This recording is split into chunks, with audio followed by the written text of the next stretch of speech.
Welcome to our 43rd podcast and 5th guest. Today we'll be talking about collaborating with elegance to improve change instead of surrendering to VUCA, with our special guest, Robert Snyder, CEO of Innovation Elegance.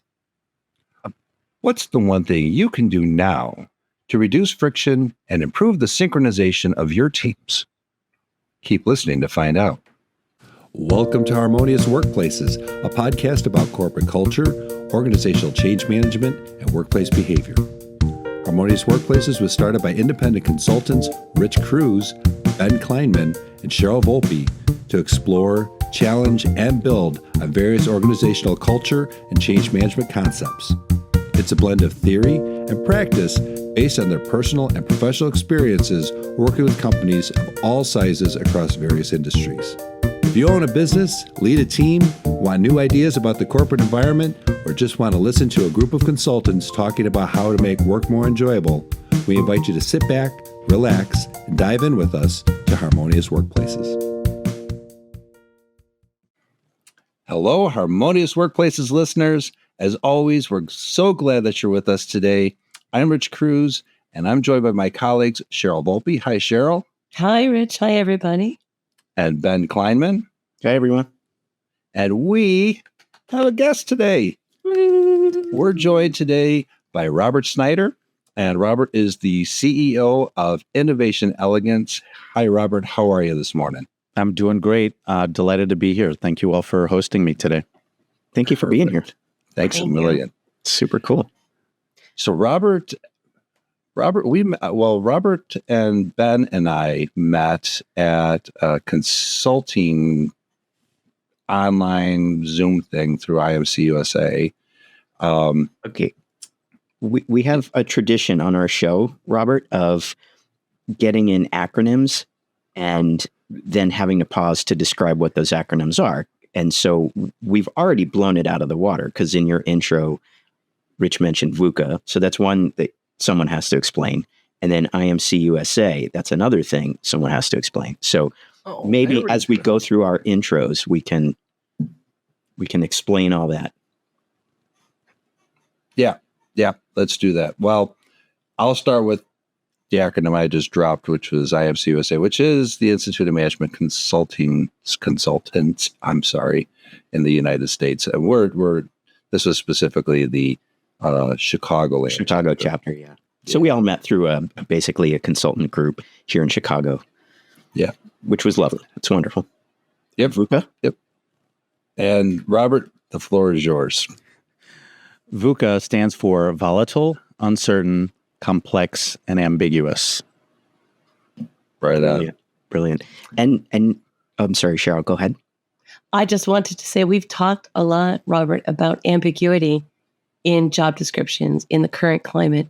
And when I researched VUCA in preparation for our conversation, I realized that this term has been around for much, much longer than a current job description that requires comfort with ambiguity. How long has this, in fact, been around?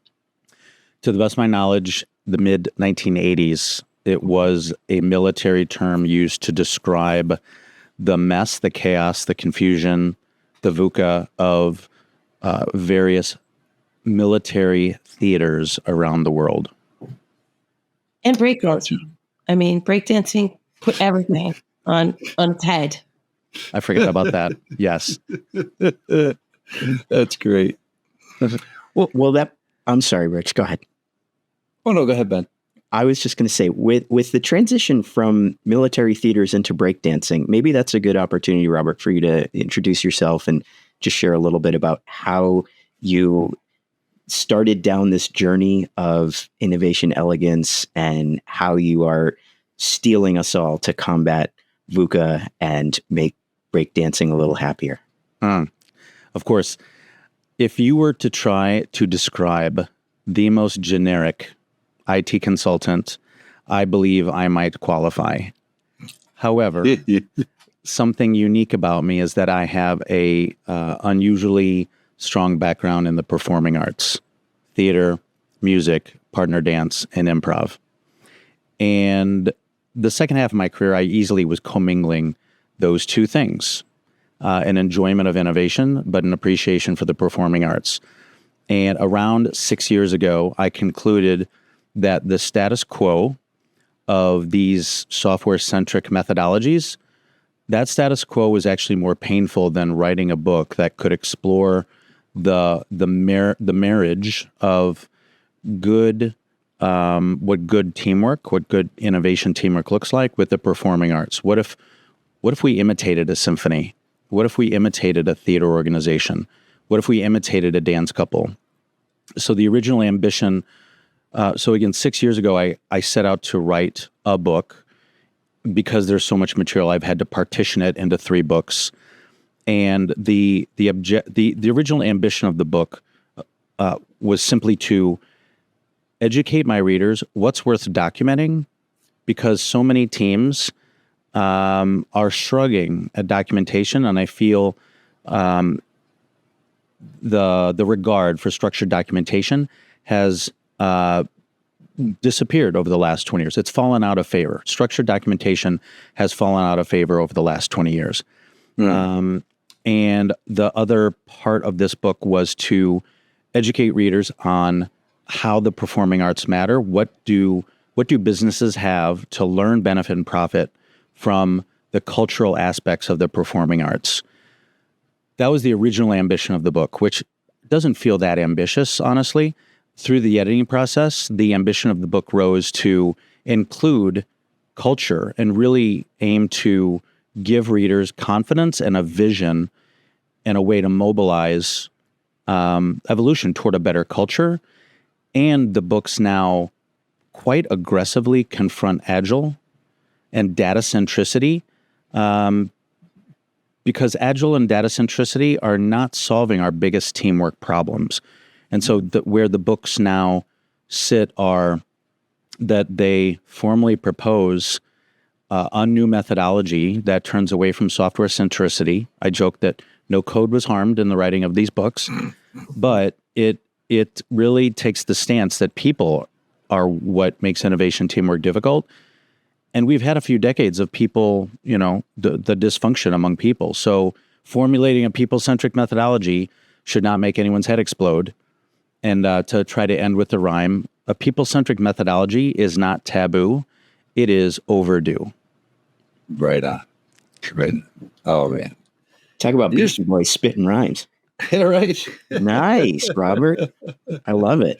So just in my very small brain, Robert, it sounds like the challenges were documentation falling out of favor, and maybe that has something to do with Agile becoming in favor. If you want to talk about that or unpack that, we can. But then the challenge to innovation was Agile and document forward or data forward, or the challenge is really just moving away from all that stuff and focusing on what's important in innovation, and that's the people interactions.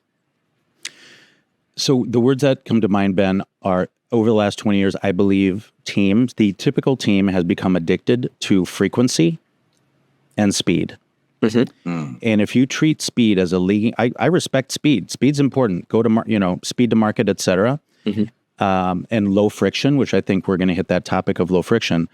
That's critical, but you have to decide whether you're going to treat speed as a leading culture trait, ending up with communication traffic jams, or are you willing to treat speed as a lagging culture trait, which then has a prerequisite. There's something upstream. There's a culture trait upstream that you need to have a large ensemble of people moving at a respectable, impressive pace. And that culture trait is called synchronization. And I believe that many teams are not obsessed with synchronization. They're not obsessed with imitating a symphony.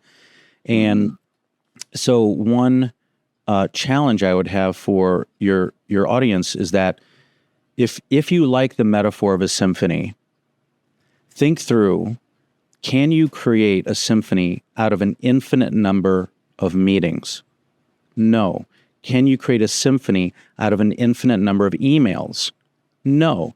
Can you create a symphony out of an infinite number of verbs that might be in this sprawling project plan? No. What can you imitate, what can you craft a symphony out of? Whatever might be finite. So there's two things in my books, in my public speaking, that I propose to you that it's straightforward. I'm not saying it's easy, but it is straightforward to shape into being finite. And the first component of being finite is, instead of 1,000,000 verbs, plus those 4 adjectives in the Racy matrix, lean into a framework I call the 5 verbs. And we can talk about the 5 verbs and what they are. I'll go ahead and give what they are. It's draft, review, revise, approve, distribute. And then the second component of what is finite is whatever is worth 5 verbs, whatever can withstand the rigor and the discipline and the empathy of those 5 verbs. It might be a lot. It is a lot. Cross-project documentation, project-specific documentation that's, under the umbrella of generic project management or process or people and change management. And then there's a bunch of stuff worth documenting under the umbrellas of design, build, test, the old school tech and waterfall stuff. There's a lot, but it's finite. And so that's one message I'd like to challenge your audience with is if you like the metaphor of a symphony, you have to really aggressively simplify your project plans, and you have to have a really strong grasp of what does this team do that's worth documenting that we might want to refer back to in 6 to 12 months. Because everything else is disposable. It's a chat. Well, I guess you'll have that done by lunch then, won't you? I love this this concept because music itself is structured. There's a structure to it, and there's a reason why song forms like the blues, right, which is a 12 bar, typically 12 bar structure pattern, right? And so many popular songs have been built on blues forms like that people align to it almost instinctively. But it's a framework, right? And just like some of the other frameworks we've talked about, on change, we've talked about Eckhart, Cotter, and all that, right? But this makes a lot of sense to be able to put something into a framework of here's the constraints of this system. Work within this. You can, and there's a lot of creativity that can happen in there. Look, there's the library of rock, blues, and pop songs built in a 12 bar, or 8 bar format is staggering. So, boy, I love this. That's like, and music, it does come down to math, right? So you do have that return. Your suggestion, Robert, does bring us back into a structured documentation if you look at the idea that music boils down to math. And without that understanding and shared belief system that that's the math we're going towards, you can't have that synchronization, right? Yeah, I agree. There's a quote that, as I'm listening to you, a quote comes to mind. Chris McChesney authored a book called The 4 Disciplines of Execution. And one of my favorite quotes from that book is, execution's 2 best friends are simplicity and transparency. So simplicity and transparency are the opposite of the 3rd and 4th letter of VUCA. The 3rd and 4th letter of VUCA, complexity and ambiguity. So what I hope with my materials and with your audience, I hope that I can persuade them that you can and you should refuse to accept complexity and ambiguity.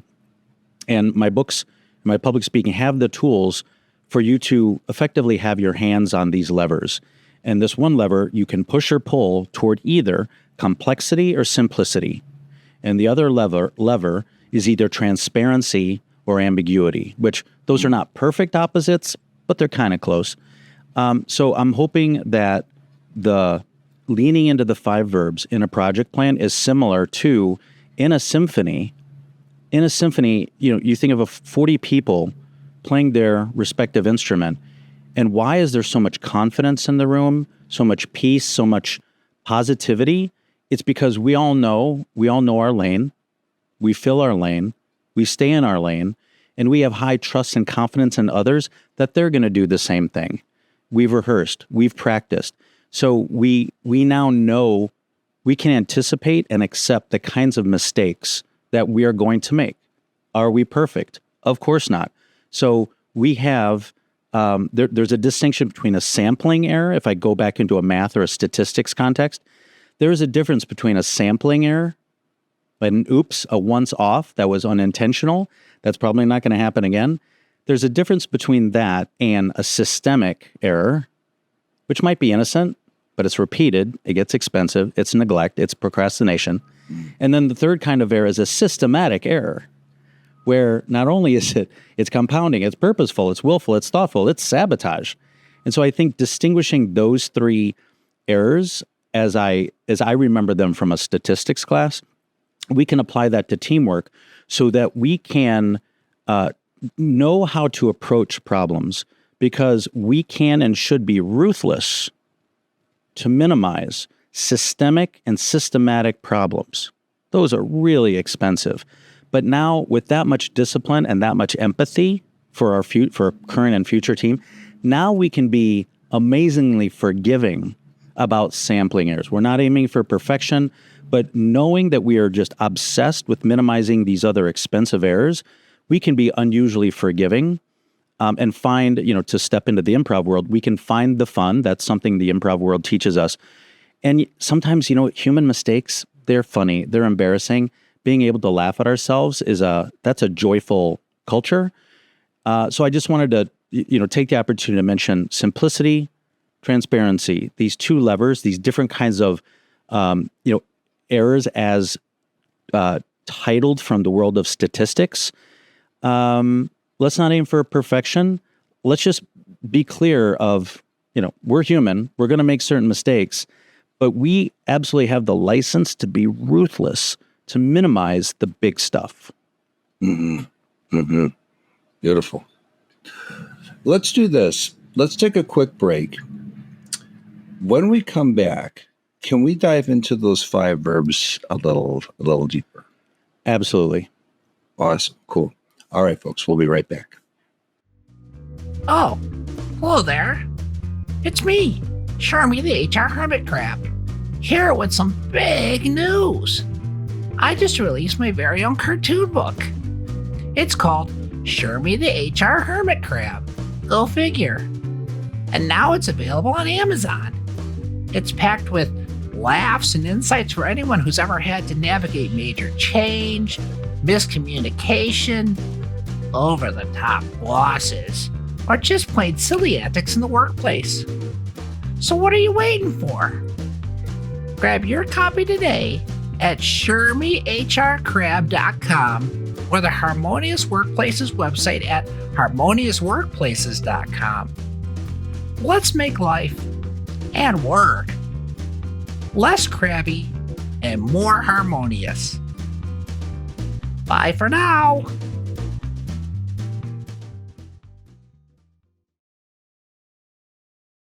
And we're back.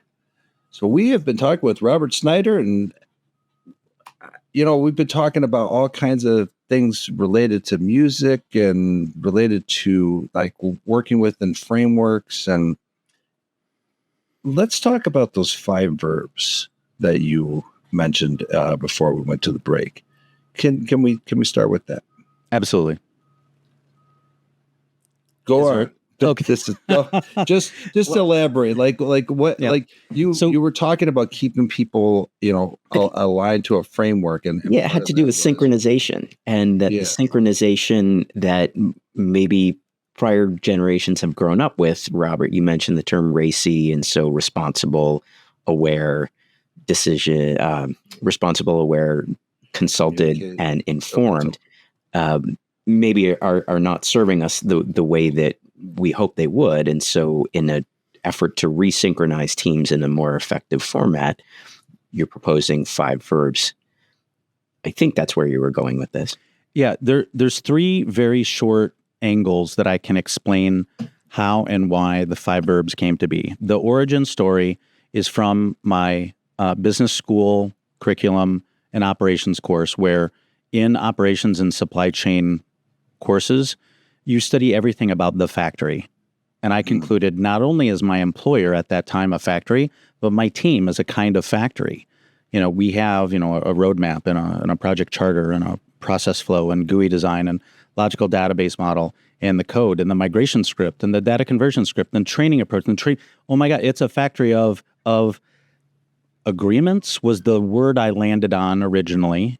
And then because some folks are nervous, the word sign off makes them nervous. So I hedge, and now I call it an expectation factory, the elegant expectation factory. So that's the origin story of where I landed on these 5 verbs and the metaphor of a factory. And if that word is dry and sterile, then let's use the word flywheel just fine. Then the second angle that I came at with the 5 verbs is that I was becoming frequently exposed to project plans that had 40 different verbs, 50 different verbs. And I'm looking at this project plan wondering what's worth documenting, what's just a chat, what complexity is lurking behind some of these ambiguous verbs. Can you give an example, Robert, or a few of verbs so that are develop, distinguish, initiate, finalize, and my favorite, socialize, consult, do.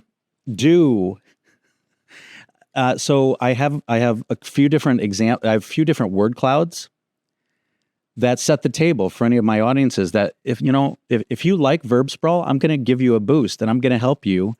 Have those 80 verbs ready. And at my previous employer, I absolutely carried around an 8.5 by 11 sheet of paper with close to 100 verbs so that steering committee could exercise its unwritten success factor, that they got to exercise their exotic vocabulary in our public dumping ground of a task list that reinvented the wheel. It was absolutely absurd as it sounds. It was the opposite of a symphony. And I was making a mockery out of verb choice. So the second origin story of the 5 verbs was to push back on the formal term I use is verb sprawl. Okay. You don't need 80 distinct verbs in your project plan. I think you need like 5. And we can talk about the nuances of, well, what verbs would you prohibit in your project plan? I don't think there's anything worth prohibiting. If someone is saying, hey, I need this verb, this task in the project plan, cool, because that's improved transparency. So I'm not gonna discourage that, but whatever verb that is, just realize that evidently it's not worth documenting, it's not worth collaboration, it's not worth oversight. So it doesn't feel very repeatable. And we could talk about examples, online or offline. We can talk about what verbs are there. They would avoid documentation. They're not collaborative. And we would purposely not characterize them by draft, review, revise, approve, distribute. But yet it still needs to be in the project plan. So you can hear my skepticism about it, but that is a valid conversation that I'm happy to have with anyone. So the third origin story of the 5 verbs is that years later, I realized, this RACI matrix, it harbors a lot of ambiguity. It's not solving our biggest problems. It's a false sense of governance. And oh my God, they're a different form of speech. There's a form of speech in the English language that conveys action. And that form of speech, it's not an adjective. It's a verb. So you can map the adjectives, what I now call the 4 adjectives of RACI. You can map the 4 adjectives to the 5 verbs. So by the way, some of my past teams like to put review and revise, those second and third verbs, on different rows in the project plan. I don't encourage that. I think it's better to have them on the same row. And I feel that's getting in the weeds a little bit. But for purpose of mapping the 4 adjectives to the 5 verbs, it goes like this. Responsible translates to the verb draft. Accountable translates to the verb approve. The adjective consulted translates to the verbs review and revise. And the adjective I, informed, translates to the verb distribute. And again, in the project plan, what's more sensitive or salient is that for example, who's going to receive the project charter? Who's going to receive it's less critical about who clicks send or who posts the approved document to a repository, that sort of thing. Sure. but I chose the word distribute because it just feels more proactive than receive. But that's a nuance or confusion that I'm happy to explain away. So those are three different lenses for how I landed on the 5 verbs. The metaphor of a factory or a flywheel, this notion of an agreement factory. Number 2, let's aggressively simplify your project plans, as in avoid verb sprawl. Verb sprawl is a team that's, quote, all over the place. You don't want to be that team. And then third is it is a pretty clean mapping from these 4 adjectives to 5 verbs. And the verbs change. The verbs change per project? No, I would argue no, because that would cause noise, variability, shaking in your agreement factory. But you're tiptoeing an important point, Cheryl, about, well, from project to project, what is different? What is the same? I would argue that what is highly similar from project to project to project are things like a project charter, a new process flow, an impacted data model, a changed GUI design, code, right? So I believe there's around 20 documents that are worth governing with 5 verbs that are stable within each project. So what's the creative part? It's not that you have a project charter. It's what's inside the project charter. It's not that you have a process flow. It's what the creative bit is what's inside the process flow. Rinse, repeat. So that's an important distinction of what is stable, and we could go into the symphony or theater metaphor. If I've done multiple concerts over my life, or I've done multiple plays, there are certain things that are stable and predictable, and there's a rhythm, and there's a confidence and a positivity and interim milestones. So then from concert to concert or from play to play that I might contribute to, what's different? It's what's inside the script. It's what's inside the song, what's inside the choreography, what's inside the set design, the set build, the theater, the instrumentation. Does that help about distinguishing where are we being stable and not reinventing the wheel versus what's unique and creative, empathetic for this specific project? Well, interestingly, the things that you just listed were nouns. So it does sound as if you are categorizing the language that we use in project management according to different sections of a symphony or a play with the actors and the stage and the lights, or the strings, the percussion, the brass. And this tiptoes into Ben's. Ben, at some point you had mentioned, I'll ask you to elaborate. You posed the question at some point about stability versus, I don't know if you were talking about career growth or switching lanes, switching instruments. I think I was trying to get at, when you were talking before, Robert, about having people in a symphony reading music, playing their instrument, staying within their swim lane, and that reduced a lot of the systemic and systematic error and allowed for more grace around the sampling errors. So as you're playing your oboe, if you make a little mistake, people can understand that and react to it, and that's okay. But I guess I was struggling a little bit, because if you have everyone reading their music and staying within their swim lane, how then do you get the innovation or the creativity? How do you allow that spark of newness, of innovation? And so maybe that's something that you can expand on a little bit, is how you get innovation out of that sort of staying within your swim lane. Yeah. So again, I think there's at least 2 ways to interpret your question and try to answer it. One is that let's take an example of an individual contributor on an innovation team, and let's say that their typical role is code. They're a developer. Okay. But as they stick with the team for a while, they start learning what are the other things that this team does that's worth putting on paper, that's worth governing with 5 verbs.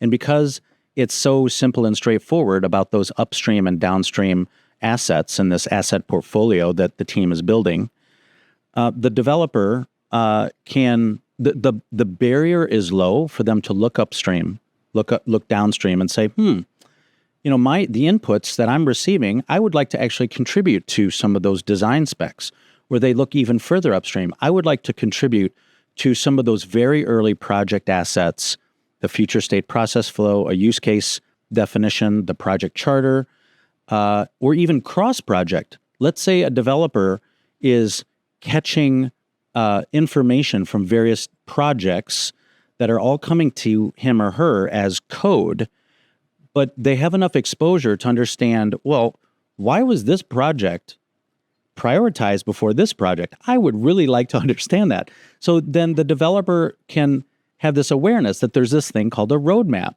that shows an inventory of projects that are either in flight or about to take off. And there's a calendar which conveys project prioritization. And so a developer could work as far upstream or as downstream as they want. So from an individual's perspective, I think that the asset portfolio and the 5 verbs and knowledge of what's worth documenting, which translates to what are the questions that every project team needs to ask itself and answer on paper. So having the portfolio in front of them, and in my second book, it's a portfolio of just under 60 items. So imagine a developer who's getting a little bit antsy. Maybe it's about their career growth. Maybe they're dissatisfied with the quality of the product that they're getting upstream, and they want to get more involved. Just having this asset portfolio in front of them, I hope gives them the awareness and the confidence, the courage and the ambition to swim upstream and go contribute to those upstream assets. So Ben, I feel like I'm only answering a part of your question. No, I think you've done a nice job in helping me understand that. And it seems like there's a level of simplicity with the 5 verbs, and that engenders a level of transparency that allows anyone with a relatively low barrier to look upstream or downstream to see what else is going on.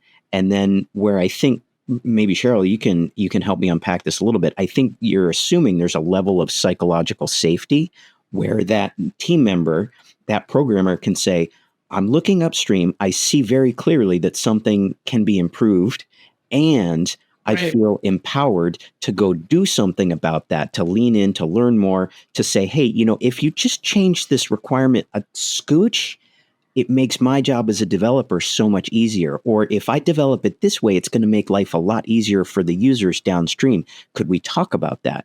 And that leap from 5 verbs to transparency to psychological safety seems so simple on paper, but is massively hard to do in real life. Cheryl, did I completely butcher the psychological safety? And Robert, did I completely overrun your theory here? I would like to answer that you brought me to exactly where I wanted to circle back on something that Robert had said earlier.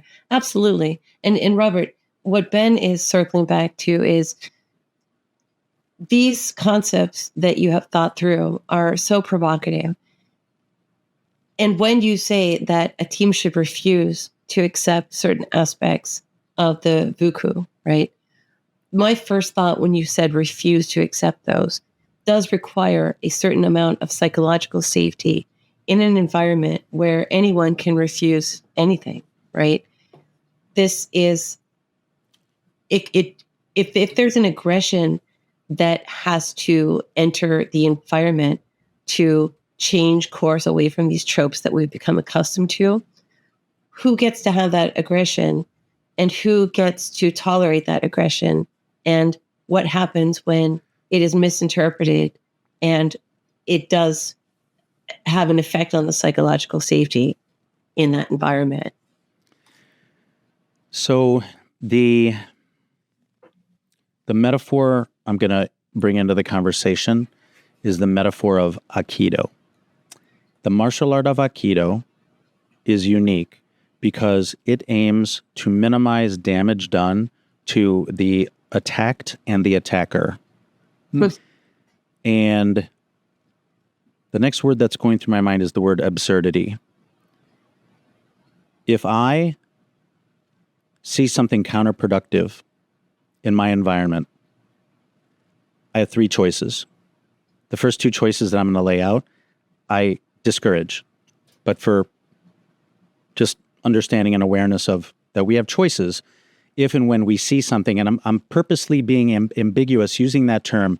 Counterproductive could be an innocent, unskilled manager, or it could be an unequivocal predator in the workplace. But let's call it counterproductive. Choice number one is to be a doormat. I advise do not be a doormat. Choice number two is fight fire with fire and try to combat again, to keep it simple, let's just call them a predator, combat the predator at their own game. I also think that is not a smart strategy. But what I do think is a valid response to being attacked is exaggerating their momentum into absurdity. And if we had time, I could give you a few fun examples of what does it mean to exaggerate counterproductive behavior in the workplace. Thinking, well, I know you're not accountable to me, but you know what? I'm going to find something or someone that you are going to be accountable. I see your fist. Figuratively, your fist is coming for my face. I'm going to help your fist to the back wall. Again, because I don't know whether you want me to fail, but I'm not 100% sure that you want me to fail. But I am 100% sure that I need to manage you as if you want me to fail. And so the martial art of Aikido gives us the inspiration, and the tools in my second book give you the mechanism, the mechanics to exaggerate into absurdity. And often someone may say, well, this feels very passive aggressive. What's the bigger sin? And Covey would call it seek first to understand, then be understood. Nicely done. Excellent references to bring together to one quilt there. There's some sort of harm reduction too that the Aikido reminds me of. Harm reduction. Sure. Go ahead, Rich. I was just going to say we did a little bit of a foray into absurdity with the book here, right? Shameless plug, but still, the thing is, we brought Shermy to. That Cheryl's got the Shermy mug here for those who are listening. But taking some of those those elements of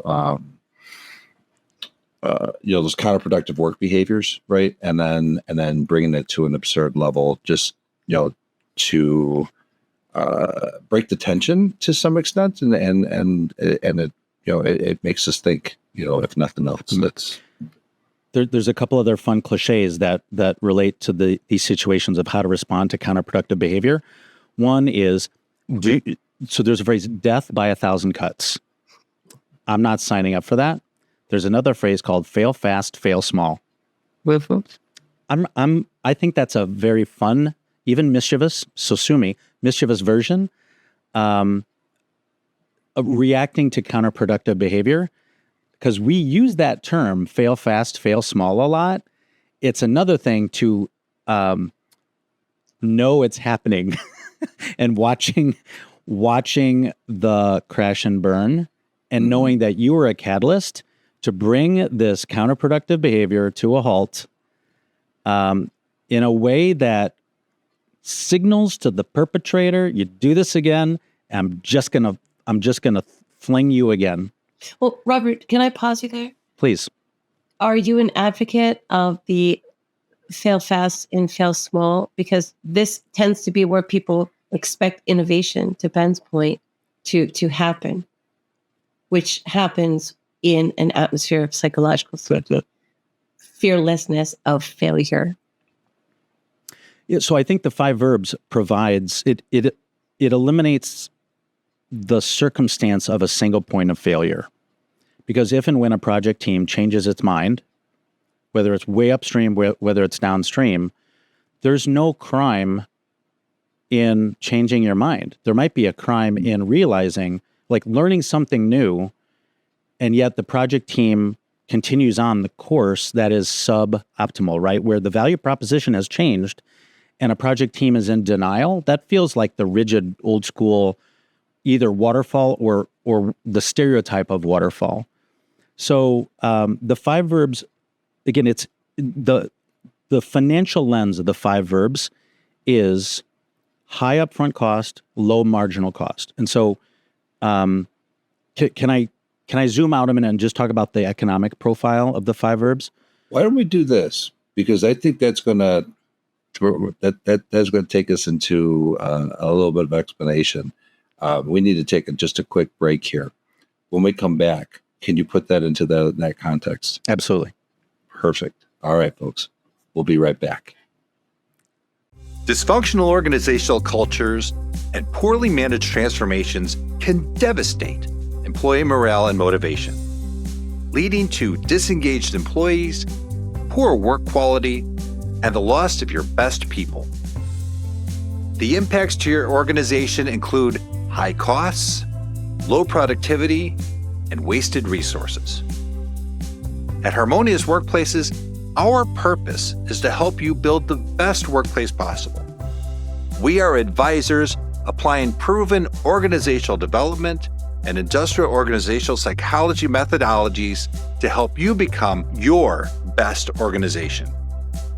We are doers, using time-tested principles to help you execute organizational change initiatives smoothly and successfully. To discover how Harmonious Workplaces can impact your organization, visit www.harmoniousworkplaces.com and book a free 30-minute information session with one of our consultants today. Again, that's www.harmoniousworkplaces.com.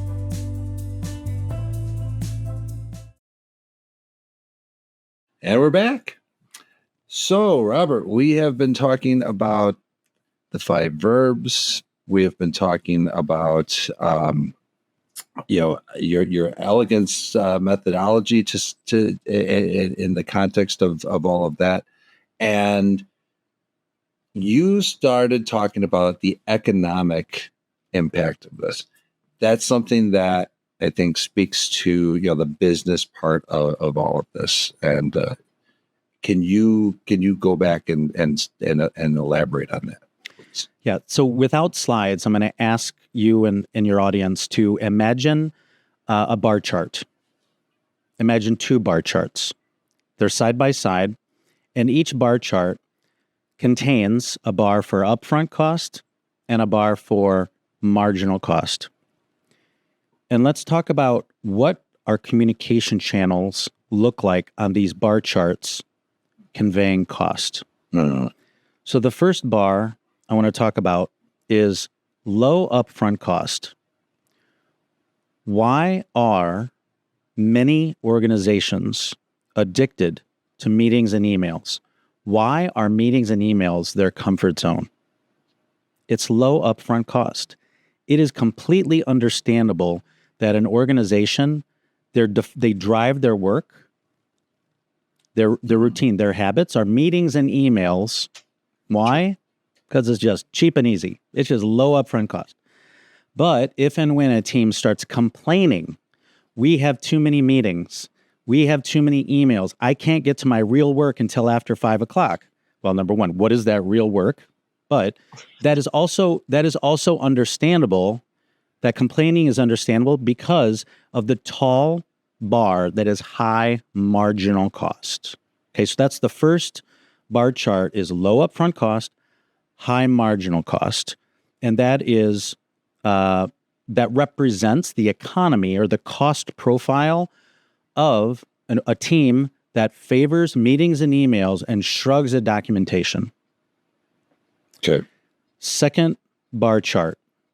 Why is structured documentation so unpopular? It's that tall bar of high, sizable, upfront cost. Totally understandable about the grumbling of, oh my goodness, we have to put this process on paper, current state process, and yes. We understand, because how many different forms of human activity have discipline that are unpopular? Most of them. So it's completely understandable why teams grumble and groan at structured documentation. because its cost profile is high upfront cost. Yep. However, why do we keep concluding, documentation is probably a good idea? It's that other short bar, low marginal cost. You just have to decide which cost profile do you want. Now, there's a few fun examples of these two cost profiles. For today, I'll talk about a restaurant. Let's say the four of us we own a restaurant, but the restaurant's tiny. We only serve two things: hamburgers and hot dogs. I would propose to you that a written menu, it's overkill. We want low upfront cost because the scale of what we serve just can't justify the cost of a written menu. But as soon as we decide, you know what, we're going to serve 5 dishes, we're going to serve 15 dishes, as that marginal without a written menu, now when we have X number of servers at our restaurant, basically what we are telling our servers is that they have to memorize and repeat for every table. Hey, these 20, you have to go through these 20 dishes for every table. That's gonna fatigue your servers, and your diners and be like, how about a menu? So at some point, every organization has the same tipping point and the same financial decision. Is what you do you have enough stakeholders involved, or are there enough moving parts to justify putting on paper? And in almost all cases, in our audiences, the answer is, of course you do. So have that, to tiptoe into the metaphor of dance, have that be your muscle memory. The 5 verbs are intended to be muscle memory and convey to every team, you know what you do, it's worth collaboration. It's worth putting on paper. It's worth remembering 6 to 12 months from now. So let's not sweat the 5 verbs. And so going back to the restaurant menu, let's not sweat whether we need a menu. What we should sweat is, I don't know, perhaps, how many things need to be inaccurate on the menu before we update it.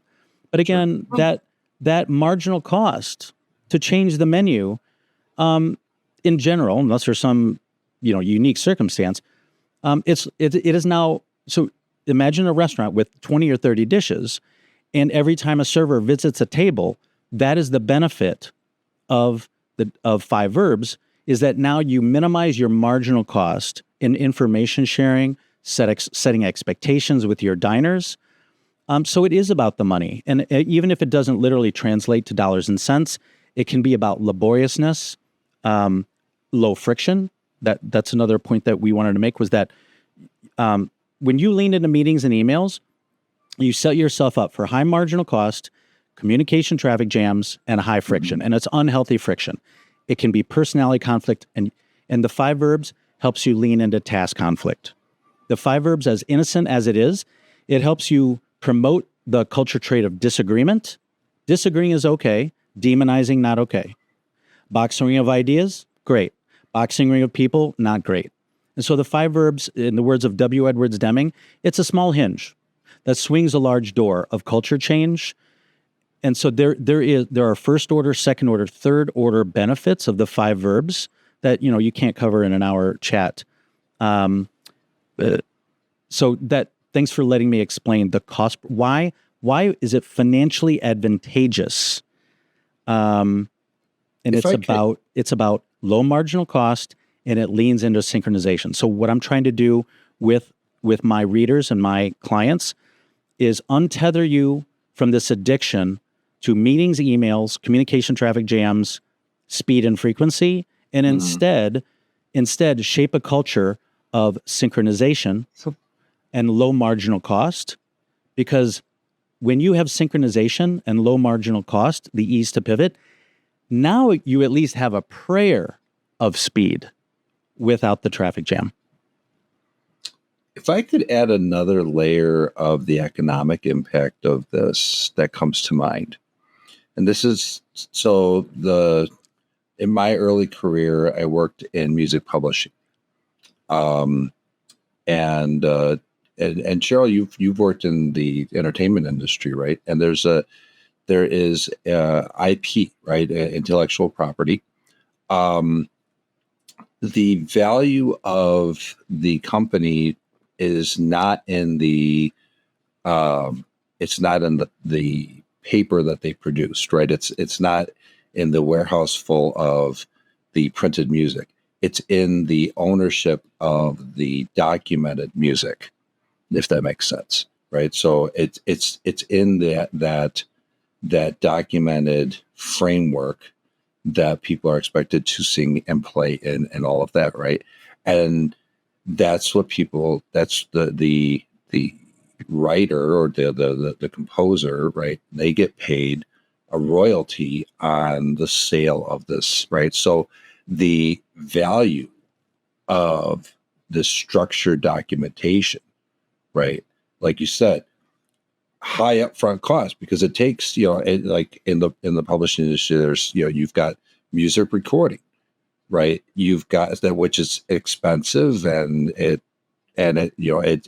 laborious. There's time and all that, right? But it pays dividends throughout the lifetime of the music, right? The sale of the printed sheet music, right, that is out there, or today you might have like Ultimate Guitar or something like that, right, where you have some, yes, there's some stuff that's out there that's free, but the, if I wrote a piece, a symphony, right, and that piece was going to be played by the Chicago Symphony Orchestra, right, I would get a royalty on the sale of that piece, right?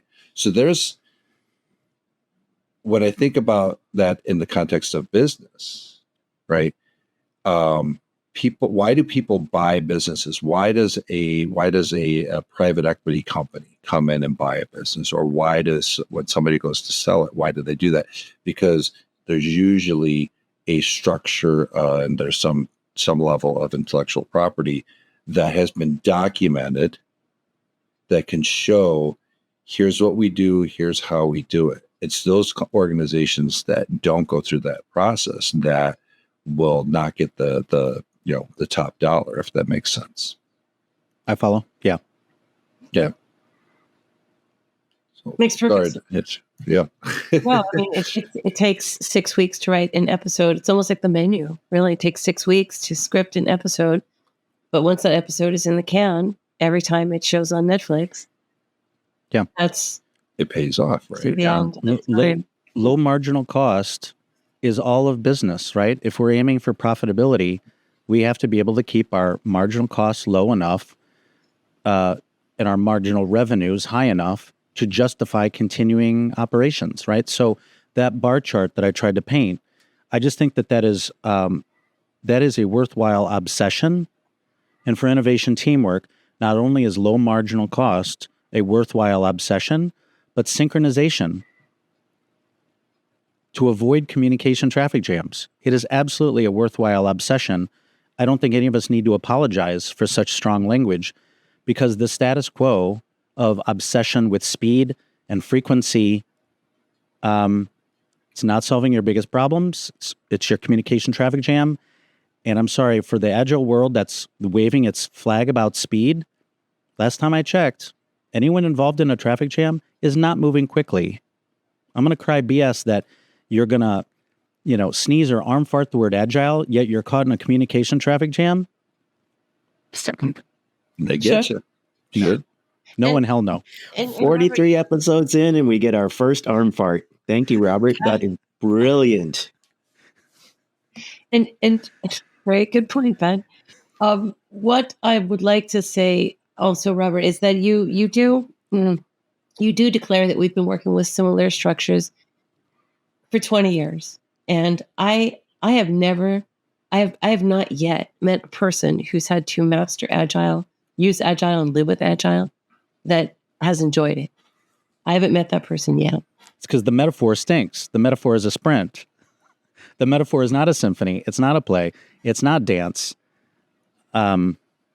It's a painful sprint. I would push back a little bit. I've had experiences with Agile that have been absolutely wonderful, but they have been on very small, very coordinated teams that are all working in synchronization. And it's been when, at least in my experience, when we've tried to scale Agile, or when I've come into a company where they've had multiple teams working not quite even close to being in synchronization, that Agile gets to be very challenging, or it gets to be abused, and it doesn't serve its purpose anymore. And so I think it's just about how we do Agile that has gotten corrupted over the years. Yeah, sure. So I want to jump in, Ben. So yeah, Agile's had its values and its principles, and even independent of Agile, we've had a leadership paradigm. By the way, what I'm about to say is quite provocative. It's a pointy point of view, to quote my Kellogg professor, Suzanne Muchin. How long have we had values-based leadership and principles-based leadership? Well, as long as Agile's been around. And are these high-level, squishy leadership paradigms solving our biggest problems? I would argue no. They look it on the wall, blah, blah, blah. But there are executives, and I'm going to finger point at senior ranking employees, that they either lack the incentive or they lack the skills for those values and those principles. So just like I'm proposing that the racy is not and should not be sacred, Agile is not and should not be sacred. Values-based leadership and principles-based leadership are also under my indictment because they're too squishy, they're not solving our biggest problems. So we do need a new leadership paradigm. And it's staring us in the face. It is music, it is dance, it is theater, it is improv, it is parenting, it is Aikido, it is the metaphor of a factory and a flywheel and the asset portfolio. These are 8 amazing metaphors that have teeth, right? The 5 verbs is a racy with teeth.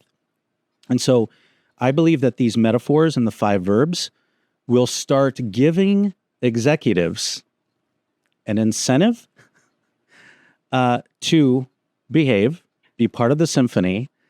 Hey, executive, what are your verbs? And if you want a seat at the table, what are your verbs? So the 5 verbs in this whole body of work, it does start to give it starts to give tools to junior employees so that they can give those senior executives the incentive, the tools, and the skills to operate and contribute to the culture of a symphony. But to date, I don't believe junior employees have the tools and the metaphors, because everyone's swimming around in these squishy, values and principles and racy and agile and adjectives.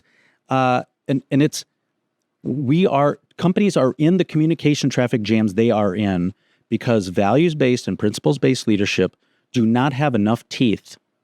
So if we are willing to adopt metaphors-based leadership paradigm at a lower altitude, it's less ambiguous, it's anti-VUCA, we start motivating, persuading senior people to be servant leaders, to contribute, to optimize across and stop climbing and start leading, right? We have a lot of climbership going on, masquerading as leadership.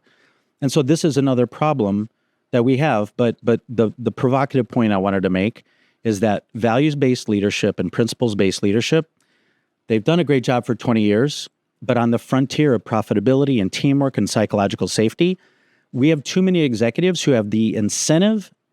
They lack the incentives, they lack the tools to live those values, live those principles. I don't know what they're doing. We could guess, but I'm willing to adopt a different leadership metaphor to give the average employee the tools, the language, and the teeth to manage up without kissing up and mandate, hey, clown, if you want to be part of this symphony, something bigger than yourself, behave like behave like a symphony would. Pick up your oboe and know your lane, fill your lane, stay in your lane. But we have too many executives right now who don't know their lane, don't fill their lane. They're climbing and not leading. They have verb sprawl, and they're either permissive of VUCA, they tolerate VUCA, or they like it. And that cripples companies, that cripples profitability. So I'm not going to apologize for turning the screws on bad executives because you're crippling revenue. So no apologies. In your experience collectively, Rich, Cheryl, Robert, have you seen organizations where those junior employees, Robert, that you're trying to empower have had this psychological safety or the ability to start having those conversations Rarely. I think it's rare. In my experience, the ambiguity was used as a power tool by more senior people on the junior people. Mm. You Rich, what can't about you? you can't have agency because you don't know what I know. Yeah. And it's one-way accountability. There's a culture of one-way accountability, and the tools that I'm educating on, there are several tools that enforce a culture of two-way accountability. Even if the executive ignores me, and I have had executives ignore the tools that I promote, at a minimum, at least I no longer lose sleep because I know the underlying success factor is VUCA. The underlying success factor is verb sprawl. So I'm just going to drag it into absurdity. I have had an executive tell me, Robert, you're going to make me regret ever using that term, aren't you? And the term was traffic jam. And I said, well, I thought the traffic jam was the point. This is your world. I'm just in it. That's beautiful. Well, I think we're kind of about at time here, folks, and we could continue this conversation for hours, but Part two. yeah, we're going to need a part 2 at some point. So, but thanks a million, Robert, for all the insight and information, and we hope our viewers are. I'm positive they're going to get a lot out of this. Can you just in the next couple of minutes here? How can people tell us, like, how can people get in touch with you? Now's your time for your shameless plug. Okay. Well, first of all, thank you all for hosting me. This has been fun, and I'm glad you believe this will be helpful for your audiences as well. Oh yeah, for sure. You can reach out to me personally on LinkedIn. You could follow my business page, Innovation Elegance, also on LinkedIn. I do have a website, innovationelegance.com, where there are some blogs and videos. And if you are, so I do a lot of public speaking, and if you're in the mood for, a 45 to 90 minute session on what I am presenting to my target market, which is exasperated innovation professionals, you can find me speaking to numerous IIBA chapters, ACMP chapters, and PMI chapters. Are those 3 acronyms that we need to go through? We can put it in the show notes, or if you want to do it, go for it. IIBA stands for International Institute of Business Analysis. ACMP is Association of Change Management Professionals. PMI is Project Management Institute. And then, of course, the deep dive on all these materials to really help you make the tools and the habits and the culture traits muscle memory. The deep dive is in two books that are already available, and a third that I aim to finish next year. So my first book is titled Innovation Elegance, subtitled Transcending Agile with Ruthlessness and Grace. The second book, that's more detail-oriented, and it's all about the documentation, the relationship among all these documents, these assets, who should do what, that sort of thing. That second book is called Innovation Portfolio, subtitled 5 Verbs, Shape Your Team's Legacy. Beautiful. Elton John is about to retire. I hear he's having health problems. So I love to recall our favorite musicians, our favorite actors. And when you think of what is the legacy they leave behind, it helps their fans minimize the cost of reliving the experience of a symphony, a movie, a pop song, etc. So that's the similar image that I hope for innovation teams, is that you create such an amazing portfolio for your next team. They just have to push play. Nice. There's a powerful verb. For sure. Play. Well, thanks a million, Robert, again. Thank you all for tuning in and joining us today. Love it. Yeah. And until we meet again, make change your friend. Make change your friend. Thank you all. Thank you, Robert. Thanks for listening to Harmonious Workplaces. You can find Harmonious Workplaces on LinkedIn, Twitter, YouTube, Spotify, Amazon, Apple, and other streaming platforms. We'd love any feedback on whatever channel you find us on. Please rate, like, and share our podcast with your network, and remember to add Harmonious Workplaces to your list of favorites to get notified about each new episode. To contact Rich or Cheryl, please visit www.workbalanceconsulting.com. To connect with Ben, find him on LinkedIn or visit at www.harborsidestrategy.com.